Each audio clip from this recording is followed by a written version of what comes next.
کسی نے کہا ہے میرے والد صاحب کا انتقال ہو گیا ہے، کیا ہم ان کے نام کی قربانی کر سکتے ہیں؟ اس پر کیا طریقہ کار ہوگا؟ جی بالکل کر سکتے ہیں. نبی صلی اللہ علیہ وسلم نے 2 مینڈے ذبح کی، ایک اپنی طرف سے اور ایک امت کی طرف سے. اور آپ نے ایک دفعہ ایسا بھی کیا کہ ایک قربانی اپنی طرف سے اور ایک ان کی طرف سے جو قربانی نہیں کر سکے.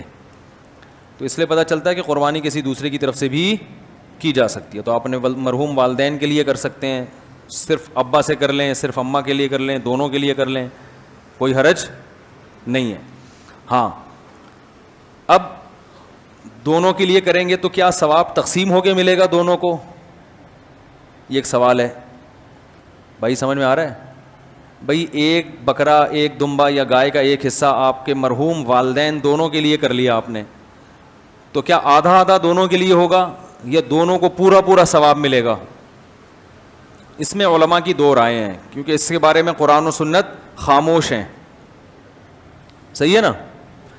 ابے بھائی بکرا ایک ہے اور ہو رہی ہے مرحوم ابا اور اماں دونوں کی طرف سے، تو کیا آدھا آدھا ابا اماں کو ثواب پہنچے گا یا پورے پورے بکرے کا پہنچے گا؟ سوال سمجھ میں آئے گا تو پھر جواب سمجھ میں آئے گا نا. تو اس میں علماء کی 2 رائے ہیں، کیونکہ قرآن و حدیث جہاں واضح نہیں ہو تو پھر اجتہاد ہوتا ہے نا. تو بعض جی نہیں، مرحوم میں زیادہ کے لیے بھی ہو سکتا ہے. زندہ میں تو ایک کے لیے ہی ہوگا، جو مرحومین ہیں ان میں پوری امت کے لیے جب نبی نے کر لیا تو نا تو آپ بھی پوری امت کے لیے بھی کر سکتے ہیں. اصل میں ہوتا وہ آپ ہی کی طرف سے ہے، تو آپ چونکہ ایک ہیں تو آپ ایک ہی بکرا کریں گے، لیکن اس کا ثواب پہنچایا جاتا ہے زیادہ لوگوں کو. تو وہ 2 کے لیے بھی ہو سکتا ہے، 10 کے لیے بھی ہو سکتا ہے، پوری امت کے لیے بھی ہو سکتا ہے، وہ زندوں کے لیے بھی ہو سکتا ہے، لیکن وہ ہوگا پھر آپ کے لیے.